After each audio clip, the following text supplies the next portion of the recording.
Hey guys. Oh, that's my alarm telling me to go live with you. So thanks for bearing with me when I had my kiddos with me, and now they are both successfully sleeping. Yay! So Mama gets to talk to you guys without all that craziness. So I wanted to take this time to just answer any questions that you guys had about the Food Before One course. I'm not a very good multitasker, so I will completely pause and have to look over any questions that you guys type in the comments. But I have some ahead of time that some people have emailed me, and I thought they were really great questions that other people might be asking. So I wanted to start with those, and then I'll just keep an eye out for any that you ask along the way. So the first one is the course at a set time, or can you kind of take it whenever? And it's a great question. I, as a mom, understand that you just can't plan on things. Like even these Facebook Lives, I'm sure I will plan some that will have to get canceled because life changes and gets in the way. So I wanted a course that you guys can access whenever is convenient, and also that you can access at the moment that your child is starting to eat, or at the moment that you have questions about introducing a fork. So in the course, there are certain sections that you might take the first time you take the course, but they're not super relevant to where your baby is now. And I want you to be able to come back in a few months or a few weeks, or even with your second or third or fourth babies, or sixth or seventh, and revisit some things. So refreshers, so to speak. So yes, the course is ongoing. Once you purchase, you always have access to it. It's lifetime access. There's no start and end date. You also have access to any updates that I'm going to make. So I had a group of early bird students take the course and give me feedback. And at this point, there weren't any big areas that everybody said they wanted more information, but or more clarity. But if those come up, I am more than happy to update the course. And then you, as a student, would receive an email letting you know that there was a course update and a link, and then you would be able to go back in and see that. So yeah, so the course is convenient for you. Seventh baby. Oh, yay, really? That's awesome. Congratulations. Wow. I can't even. Wow. Good luck with that. No, that sounds, I actually would dream of having that many kids, but I think my husband would abandon ship if I did that. So the next question I get a lot is, I've already started solid foods with my baby. Is it too late to take the course? So great question. My answer is generally maybe. And here's what I mean by that. So there are portions of the course that are targeted towards parents who have not yet started any solids. So there are things about choosing baby's very first foods, about what high chair to purchase, what, trying to think, there's some activities that I recommend doing for a few weeks before your baby is actually eating, to kind of prepare baby for eating. So those would not be relevant, obviously, if you've already started food. But there are other portions of the course that are definitely relevant. And what percentage of the course is going to be relevant and isn't is going to depend on where you are with feeding. So if your baby is just starting to play around with purees and you want more guidance on how to move past those, then the course is going to be very, very relevant. If you have already progressed, your baby's on soft table foods and doing great, you have no real challenges, there's going to be a few portions about self-feeding, like using utensils, a spoon and a fork, drinking from open cups and through straws.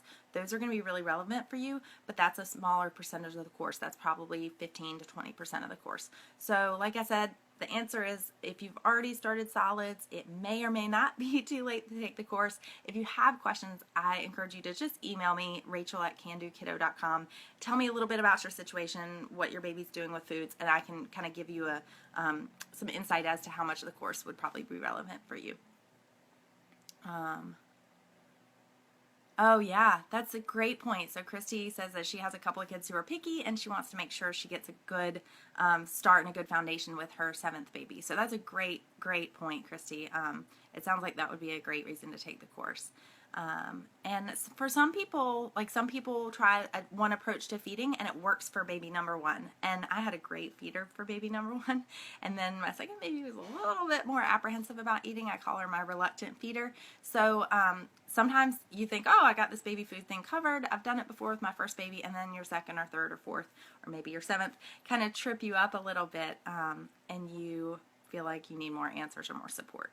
The next question is, for parents who are really interested in nutrition and recipes, is this course right for me? And my answer to that is the course might be helpful for you for other areas of feeding, but it is not focused on recipes or nutrition. So I touched very, very briefly on nutrition, and I make some suggestions about foods you could try, but I don't include any recipes. I linked in a Facebook Live I did a little bit earlier today. In the comments, I linked to a website that I love for baby food recipes. I'm not a great cook. I'm not a foodie. I actually hate to cook. So I don't do anything too fancy in the kitchen for my kids.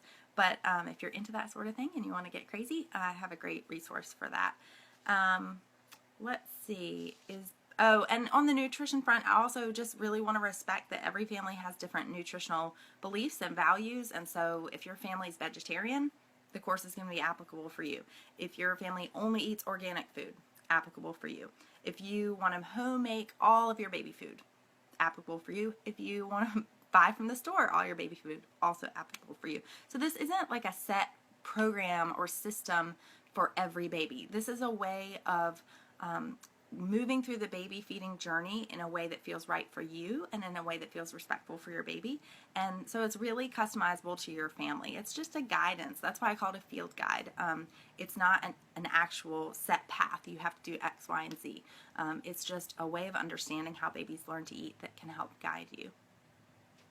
The next question, this popped up in the Facebook Live earlier, and I thought I'd clarify it again. Is this baby-led weaning? So no, it's not quote-unquote capital letters baby-led weaning that you hear about, and but I do use the term baby-led because it is a baby-led approach. So that means for me that you encourage self-feeding at every meal, whether that's finger feeding or spoon and fork feeding. So I have a whole section in the course about baby-led spoon feeding, which is something we don't hear very much about. And then I also talk about what I call respectful spoon feeding, which is when it's the parent is holding the spoon, but it's respecting baby's cues. And I sort of detail in the course some ground rules for that and what that looks like. So that's just a different way of approaching spoon feeding than I think most people think of. And when I read baby-led weaning, capital letters, air quotes, the baby-led weaning approach books, I walk away feeling like, well, that's not how spoon feeding looked for my baby. There's often talk about spoon feeding being disrespectful or being forceful, and that's not an experience that I've had in spoon feeding my children. So, hey, Jill, miss you too. So I feel like I wanted to offer parents an alternative that baby-led, lowercase, baby-led meal times can include purees. They can include you spoon feeding your baby some. They can include your baby spoon feeding himself. So it is not baby-led weaning. If you are heart set on a baby-led weaning approach, there will still be portions of the course that are applicable, but that sequence, the developmental sequence through different difficulties of food textures, won't be applicable for you for baby-led weaning. So again, if you have questions about that, feel free to email me, rachel@candokiddo.com, and I'm happy to kind of walk through what your particulars are and help you come up with whether or not the course is a good fit. Jill asks, when should easy peasy type plates be introduced, or are they not necessary? So Jill, if you can comment and let me know, are you talking about the silicone plates that it has the mat and then the bowl is built in, or the plate is built in? Let me know if that's what you're talking about, and I'll circle back. Another question I'm getting a lot, and I love this question. It makes me so happy. I'm getting emails from a lot of therapists who want to know, usually OTs or speech therapists, who want to know if they're continuing ed credits for this course, and there are not.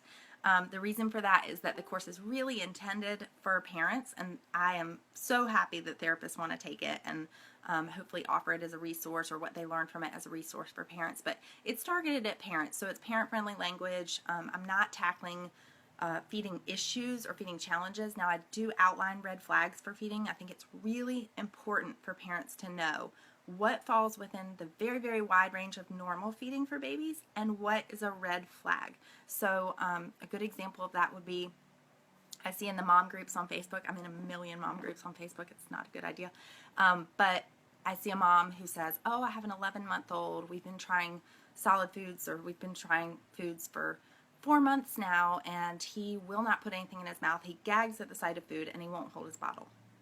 And someone will say, food before one is just for fun. And I just, as a feeding therapist, I'm like, no, there's some red flags there.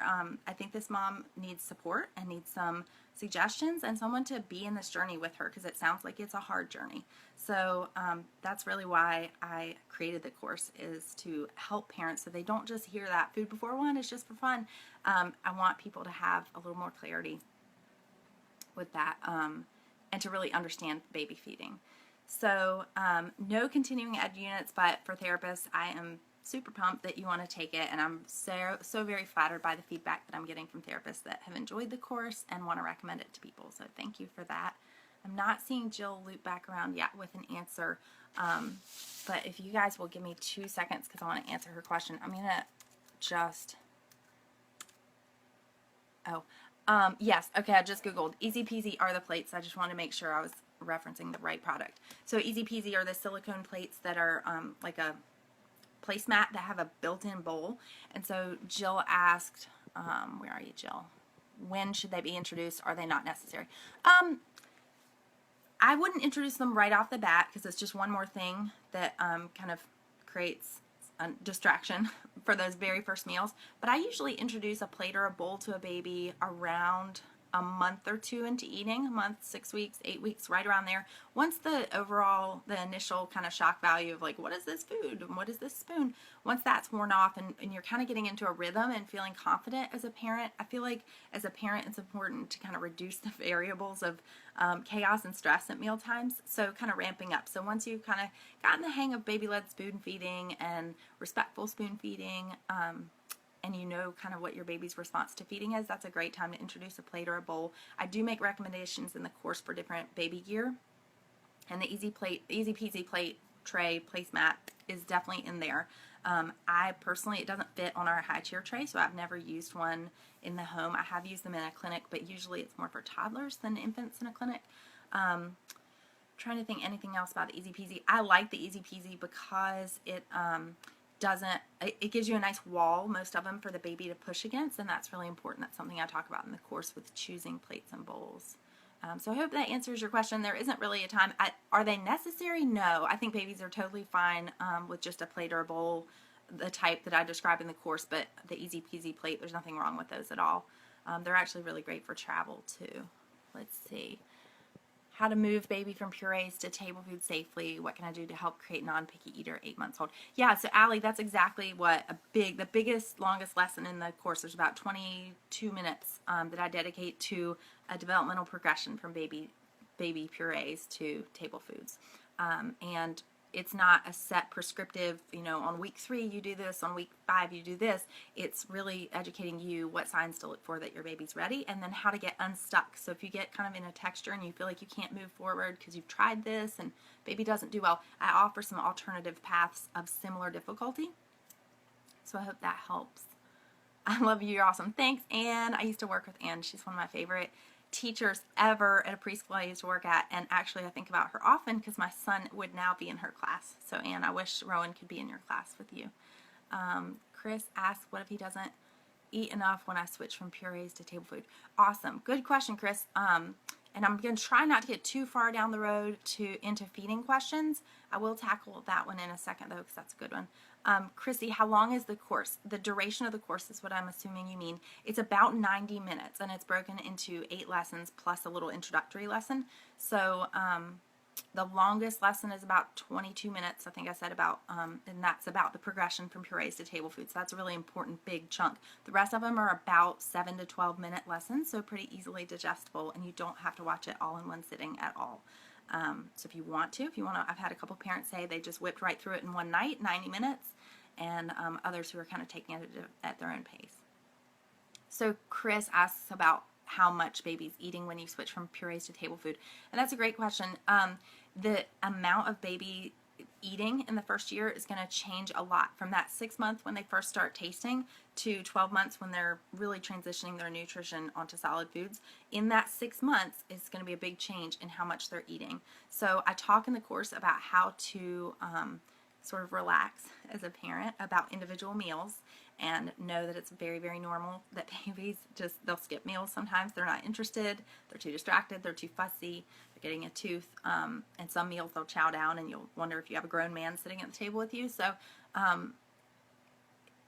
I think your question is more global, though. It sounds like you're asking not just in a particular meal, but when you make that switch, it sounds like your baby might be eating a lot of purees. Is kind of what I'm assuming from the way you phrase that.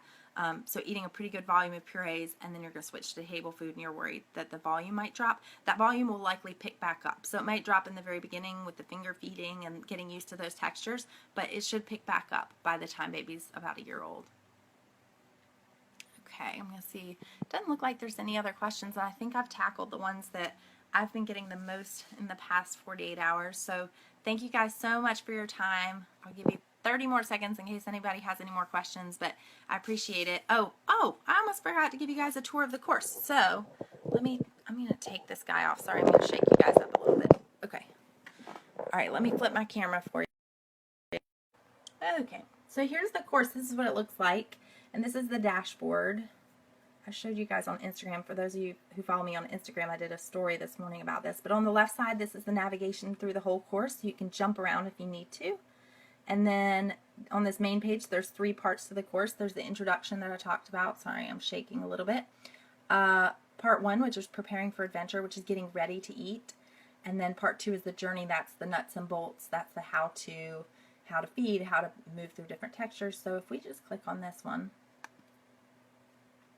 it'll show you the different lessons within this section, and I'll let you see the names there. So let's say we click on baby led spoon feeding, and my internet's been kind of questionable today, so we'll see if this will do well. I'm so excited that we're finally at part 2 of this course. That's what the videos look like, and you'll see it's going to look kind of shaky because it's me videoing a video, but that's kind of the idea. It's slides and then also some videos and some photos in there, so I'll show you some slides. I'm going to advance to that. There you go.